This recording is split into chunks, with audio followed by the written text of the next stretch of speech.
सबौर प्रखंड के बैजलपुर पंचायत में 24 नवंबर को निर्धारित है पंचायत चुनाव। बैजलपुर पंचायत के अधिकांश इलाके में बाढ़ की विभीषिका हर वर्ष देखी जाती है, लेकिन इस साल जो बाढ़ आई थी उससे फसलों का काफ़ी नुकसान हुआ है। निवर्तमान में मुखिया जफर आज़ाद साहब हैं और इस बार नॉमिनेशन यहां से 7 प्रत्याशियों ने मुखिया के लिए भरा है, जिसमें अरविंद यादव भी हैं, वीरेंद्र सिंह हैं, चंद्रशेखर मंडल हैं, बहुरन मंडल हैं और भी कई प्रत्याशी हैं जो कि इस बार चुनावी मैदान में मुखिया के लिए किस्मत आजमा रहे हैं। लगातार बैजलपुर पंचायत के भ्रमण को लेकर के हमने कई कवरेज यहाँ पर किया है। कुछ दिन पहले अरविंद यादव से साक्षात्कार से बात हुई थी और अपने क्षेत्र की समस्याओं को लेकर के उन्होंने चैनल के माध्यम से बात रखी थी। हाल ही में वीरेंद्र सिंह का एक इंटरव्यू सिटी टाइम्स के माध्यम से चला था, जिस पर की चर्चाएं बैजलपुर पंचायत में काफ़ी गर्म हो गई है। आज इसी मुद्दे पर हमसे बातचीत करने के लिए मुखिया प्रत्याशी अरविंद यादव जी हैं, जिनका चुनावी निशान इस बार मोतियों का माला छाप है और जो कहते हैं कि पहले नंबर पर है ईवीएम में।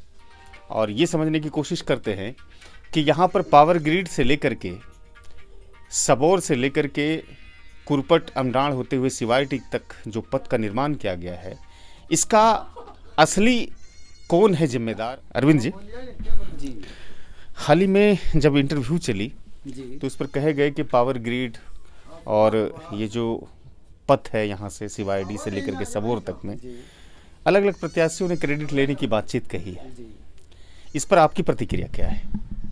देखिए सर, वो वीरेंद्र बाबू जो मुखिया प्रत्याशी हैं तो आज तक चुनाव नहीं जीत पाए। सविता देवी उनकी पत्नी एक बार चुनावी मैदान में जीती थी, उसी के बहाने वीरेंद्र सिंह जितना हाथ उड़ा ले, लेकिन सफलता नहीं मिली।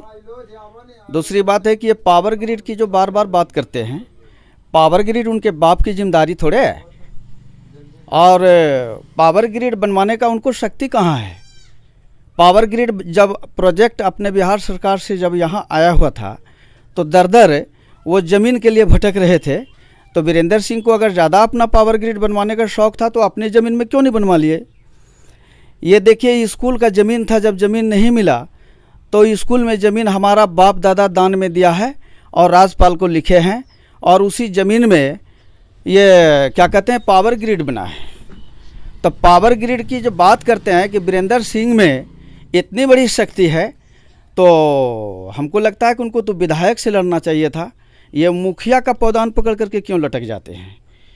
रही बात, आप देखिए उनका हुलिया पहले देखिए, एक पजामा पहन लेते हैं, एक कुर्ता पहन लेते हैं, ये तो नेता कट है, लेकिन सर पे टोपी जो लगा लेते हैं तो उनको अगर सच्चा ईमानदार नेता अगर हैं तो उनके सर पर टोपी गांधी जी का होना चाहिए, उनके सर पे टोपी नेहरू जी का होना चाहिए।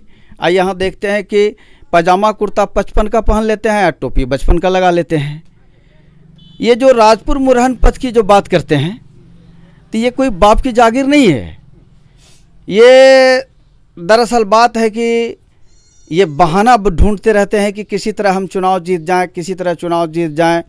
ये राजपुर मुरहन पथ आज से नहीं, सदानंद सिंह जिस वक्त थे उस वक्त से आज तक, आज के डेट में भी नहीं बन सका है।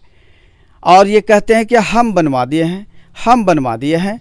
जब इतने बड़े प्रोजेक्ट को वो बनवा सकते हैं सर, तो उनको तो कम से कम जो है ना कि जदयू से टिकट लेकर के लड़ जाना चाहिए था और विधायक में लड़ने से फ़ायदा होता कि कम से कम विधानसभा पहुंच करके और भी लंबे लंबे काम करते। इतने लंबे काम करने वाले इंसान लोग ये मुखिया का पदान पकड़ करके क्यों लटक जाते हैं। मुखिया में नहीं लड़ना चाहिए उनको, इस लेकर के कि 2 बार जनता उनको पराजय की ओर लेकर के चली गई है और आज जो खड़े हैं तो अपने ज़मीन को तलाश करके देखे कि वो जीत रहे हैं कि हार रहे हैं। चलिए चुनावी चर्चा को आगे बढ़ाते हैं। आपकी लड़ाई वीरेंद्र सिंह से है, बहुरन मंडल से है या जफर आज़ाद से है या मोती साहब से? किससे लड़ाई मानते हैं आप? देखिए, हमें किसी से लड़ाई नहीं। मैं इलेक्शन लड़ा हूँ, आदर्श भाव से लड़ा हूँ, पूरी जनता से हमको लड़ाई है, किसी नेताओं से लड़ाई नहीं है। नेता लोग तो लटके हुए हैं, झटके हुए हैं, अपने बहाने बनाते हैं चुनाव जीतने के लिए, लेकिन हमें किसी से लड़ाई नहीं। जनता के सामने मैं जाता हूँ और वोट मांगता हूँ और लगभग हमें लगता है कि जिस तरह का माहौल है तो सारे के गाड़ी पीछे छूट जाएंगे और अरविंद यादव अभी भी नंबर 1 पर है और अंत समय तक नंबर 1 पर ही बना रहेगा। क्या लगता है कि बैजलपुर पंचायत में जातीय आधार पर नहीं होगा पंचायत चुनाव? जी बिल्कुल होगा। जातीय समीकरण पर जो वीरेंद्र बाबू भड़क जाते हैं, यदुवंशियों का नाम लेने पर भड़क जाते हैं, तो वीरेंद्र बाबू को ये जब विधानसभा का चुनाव, बिहार विधानसभा का चुनाव जब होता है तो वो जदयू को वोट क्यों करते हैं? जदयू को वोट इसलिए करते हैं कि नीतीश जी कुर्मी है और वीरेंद्र सिंह भी कुर्मी है, तो वो खुद जातिवाद करते हैं। जातिवाद तो हो गया जी। और आरजेडी का इतना बड़ा पार्टी रहते हुए आज तक वोट नहीं डालते हैं। जब वो जदयू का वोटर हैं, वो नीतीश कुमार को वोट डालते हैं, तो अभी मुखिया बनने के लिए यादवों के साथ क्यों साठगांठ करते हैं? यादव इतना बुड़बक थोड़े है कि उस समय आने पर आप जो है कि जदयू को वोट करते हैं, और जब मुखिया बनने के लिए बात करते हैं तो यादवों का वोट चाहते हैं। तो यादव उतना बुड़बक नहीं है सर कि मतलब आपका कहने का मतलब है कि वीरेंद्र सिंह कहीं ना कहीं पंचायत की जनता को गुमराह कर रहे हैं? जी, वो जो कहते हैं कि जाति की बात नहीं करते हैं, जमात की बात करते हैं, तो ना उनके पास जाति है ना उसके पास जमात है। अगर जाति और जमात कुछ भी अगर होता तो 2 बार पराजय नहीं होती उनकी, वो चुनाव जीत गए होते। पिछले बार 425 वोट लाए थे, जबकि आंकड़ा 1222 वोट जफर आज़ाद लेकर के जीते थे। तो 1222 वोट तक पहुंचने के लिए 425 वोट तो वो तो ज़मीन पर ही रह गई, थोड़ा सा वो खड़ी भी नहीं हो पाए कि यहाँ मतलब कि हम जीत रहे हैं, कहीं पर भी सेकेंड पार्ट या थर्ड पार्ट कहीं भी नहीं रहे। वो 425 लेकर के आज तक सबसे छोटी पार्टी में बने रहे। एक सवाल मैं करना चाहूँगा, आपके क्षेत्र में हर साल बाढ़ आती है और फसलों का कहीं ना कहीं नुकसान होता है। फसल नुकसान इस बार कई किसानों का हुआ है। क्या किसानों को सही तरह से मुआवजा मिल सका, और उसके लिए प्रत्याशी जो खड़े हैं उसने क्या प्रयास किया और आपने क्या प्रयास किया? देखिए सर, वीरेंद्र बाबू इतने बड़े नेता कहते हैं कि वो रेल बनवा दिए, क्या कहते हैं कि सड़क बनवा दिए, पावर ग्रिड बनवा दिए, तो किसान का जो इतना इतना क्षति हुआ, तो वीरेंद्र बाबू बताए कि किस किसान को लेकर के मतलब कि आज तक ना आंदोलन किए, ना किसी दफ्तर में गए, आज तक उनके विषय में प्रयास करना चाहिए था। हम तो नए नेता हैं, हम तो पहली बार खड़े हुए हैं, तो पहली बार में हम खुद किसान हैं, मेरा भी गल गया है। तो हम चाहते थे कि जो बड़े नेता पहले से हैं तो उनको तो कम से कम गरीबों पर ध्यान देना चाहिए था। आज तक इतना इतना फसल गल गया, किसान रो रहा है। आप जाकर के देखिए कि किसान के घर में आज पैसा नहीं है कि खेती कर सके, तो कहाँ है वीरेंद्र बाबू? वीरेंद्र बाबू को तो ये देखना चाहिए था कि यहाँ किसानों की जो दुर्गति हो रही है अपने गांव में, अपने पंचायत में, उसके लिए उन्होंने क्या किया। और सड़क की बात करते हैं, पावर ग्रिड की बात करते हैं, तो ये सड़क पावर ग्रिड उनको हिम्मत नहीं है बनवाने का। वीरेंद्र बाबू कहते हैं कि 24 वर्ष की अल्प आयु से ही हम समाज सेवा में कूद गए। जी जी जी, 24 साल के जिस समय वीरेंद्र बाबू थे ना, तो उस वक्त तो मैं बहुत छोटा था, तो वीरेंद्र बाबू क्या कर रहे थे ये तो हमें पता नहीं है। लेकिन अभी के ज़मीन में जब मुझे होश आया तो मैं देख रहा हूँ कि वो मदारियों की तरह टोपी लगा करके घूमते हैं, वोट मांगते हैं।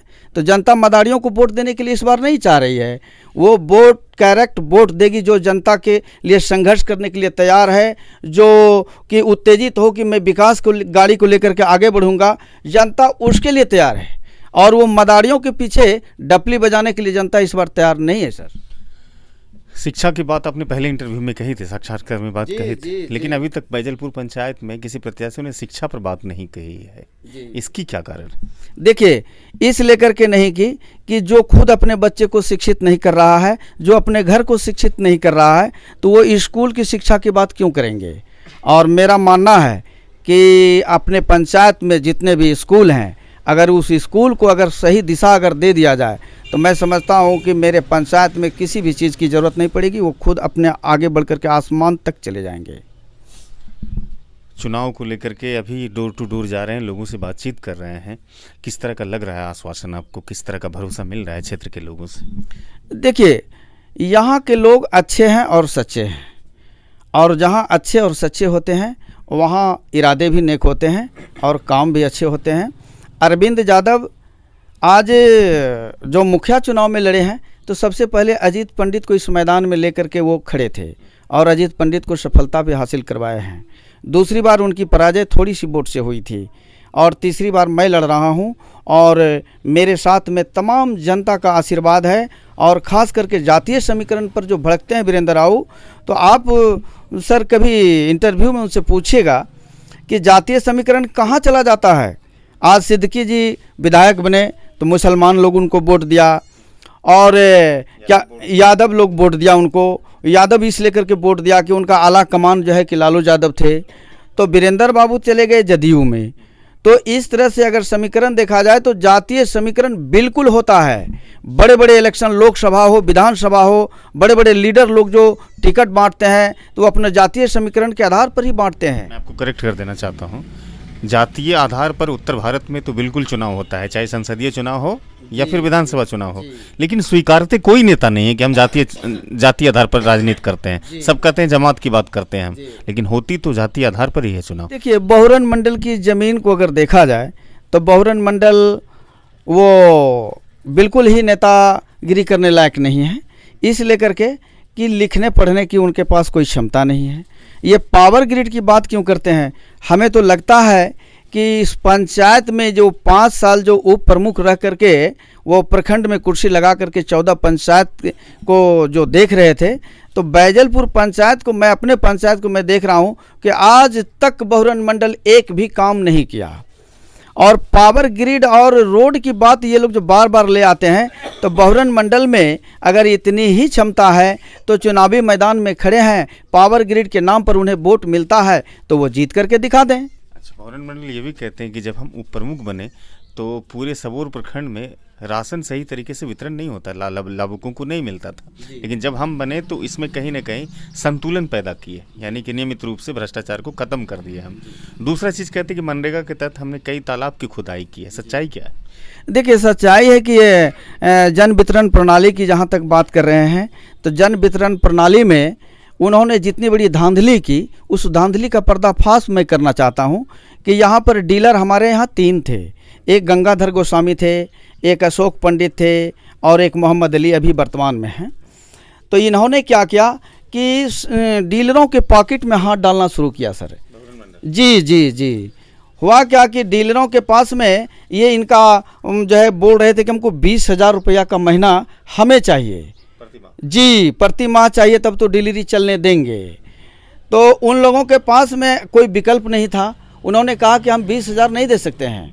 तो 20,000 जब नहीं दे सकते हैं तो बहुरन मंडल ने उनके साथ में इस तरह का व्यवहार किया कि दोनों डीलर को सस्पेंड कराया।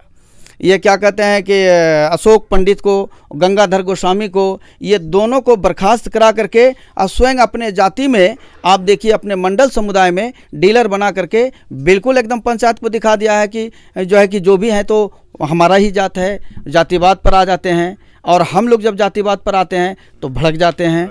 जी, तो कहीं ना कहीं प्रत्याशी जातिवाद कर रहे हैं लेकिन बोल कोई नहीं रहे। जातिवाद क्यों नहीं? अभी मंडल में देखिए कि 3 कैंडिडेट तीनों सीट से चुनाव लड़ रहे हैं। वो जब किसी को वोट देना नहीं चाहता है, मुखिया में भी लड़ रहे हैं, समिति में लड़ रहे हैं, सरपंच में लड़ रहे हैं, तो वो जब दूसरे को वोट देना नहीं चाहते हैं तो उनके लिए सर कौन वोट लेकर के बैठा है देने के लिए?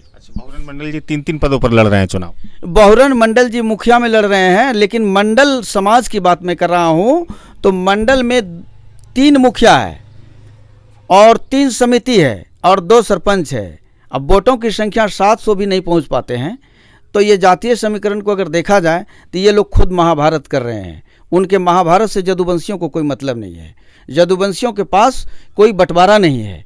जदुवंशियों के वोट में कोई सेंध नहीं लगा सकता है। जदुवंशी को जो कमज़ोर समझता है वो बिल्कुल ही उनकी भूल है। और जदुवंशी अपने कैंडिडेट को निर्विरोध जब खड़ा कर दिया है तो उनको समझ लेना चाहिए कि जदुवंशी का वोट कहाँ जाएगा। अरविंद जी ग्रामीण है, आपके शब्दों की सत्यता की जांच हम ग्रामीणों से करते हैं। जो आपने कही है बातें, उसमें कितनी सच्चाई है, हम उनसे बातचीत करते हैं।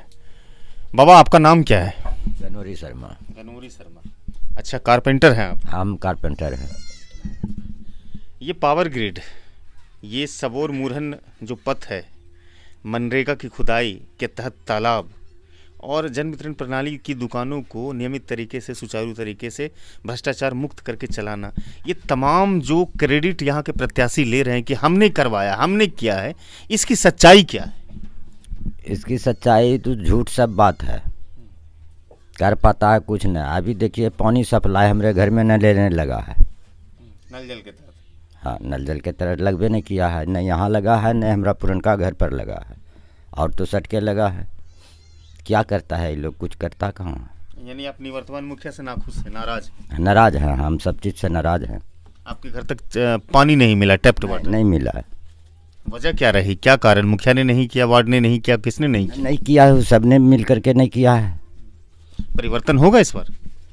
परिवर्तन तो होगा, इसीलिए तो प्रथा को चुन रहे हैं हम कि सही ढंग से बनावें जो सही चले। 5 वर्ष क्या आप लोगों के साथ छलावा हुआ है? छलावा तो हुआ है, ये छलबे है। नल जल नहीं मिला, छलबे न है। सबके घर में लगा, हमारे घर में नहीं लगा, क्या बात है। दावा तो करते हैं कि फिर चुनाव जीतेंगे। दावा करने से क्या होगा, हम लोग जो है साथ देंगे तब तो। क्या? आपकी तरह जनता बैजलपुर पंचायत की नाराज है इस बार? हाँ हैं? हाँ, बदलाव होगा। तो बदलाव के लिए किसको चुन रहे हैं आप लोग? हम लोग चुन रहे हैं कि जो सही करे, हैं, उसी को हम लोग ताकेंगे। सही प्रत्याशी के लिए कौन कौन सी चीजें आपके दिमाग में चल रही है? कैसा प्रत्याशी चाहते हैं आप, बताइए। चाहे कि विकास बाहर करे, विकास को करे, समाज को उजाला करे, बढ़िया रहेगा ना इससे। सब तक विकास पहुंचाए। हाँ, सब तक विकास पहुंचाए, जो उसका भाग आगे बढ़ेगा। अभी तक बैजलपुर पंचायत का भाग नहीं खुला है? नहीं, अभी तक नहीं खुला है। क्या लगता है इस बार खुलेगा? हाँ खुलेगा, अभी तो खुलना ही है। खुलना है। प्रत्याशी चयन करने में सावधान है ना, कहीं धोखा तो नहीं होगा? नहीं नहीं, कुछ नहीं, सावधान। दूसरे शख्स हैं, उससे बात करते हैं। क्या नाम है आपका? मेरा नाम है sir Chhotelal Yadav. Chhotelal Yadav. Power grid किसने बनाया? पावर, मेरे सवाल सुन लीजिए। पावर ग्रिड किसने बनाया? मनरेगा के तहत ढेरों तालाब किसने खुदाई की? जन वितरण प्रणाली की दुकानें भ्रष्टाचार मुक्त हो गई बैजलपुर पंचायत में, वो किसने किया? तीसरा और अंतिम, ये सड़क जो सबोर से लेके मुरहन तक जाती है, ये पथ, ये किसने बनाई? इसकी सच्चाई क्या है? प्रत्याशियों में होड़ लगी हुई है कि हमने बनवाई, हमारा संघर्ष बनवाया, हमने इसके लिए प्रयास किया। क्या है सच्चाई? सब बात सारे सब गलत है सर। ये लोगों जो कहता है वोट लेने के लिए कहता है, कोई नहीं बनवाया है। और ये सब तो सरकारी काम हुआ, सरकार बनवा रही है, सरकार अफसर के द्वारा बन रहा है। और ये लोग खाली वोट लेने के चक्कर में खाली कहता है कि हम बनवाए हैं। कोई नहीं उस लोग बनवाया है। ये सब प्रशासनिक जो सरकार का आदमी है उनके थ्रू काम हो रहा है।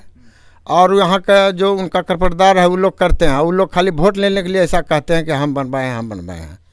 उनको जो है वो ग्रिड कभी भी नहीं बनवा सकता है।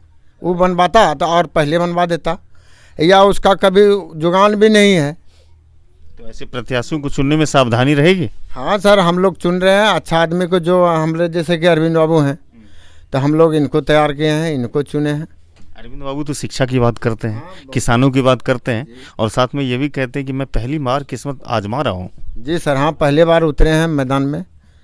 और देखिए लक्ष्य बढ़िया है और लोगों का प्यार सम्मान मिल रहा है। हाँ सर, अच्छा मिल रहा है। यदुवंशी समाज का क्या है रुझान इस बार? यदुवंशी समाज इनको वोट देंगे सर, और सब देने के लिए तैयार हैं। और अदर जाति से भी वोट आएंगे, जैसे कि मुस्लिम से होगा वोट आ रहे हैं, कुर्मी से भी आ रहे हैं। सबका मिल रहा है साथ? सबका सर मिल रहा है। हर एक बूथ पे वोट मिलेंगे इनको। हाँ। क्या नाम हो वो आपका?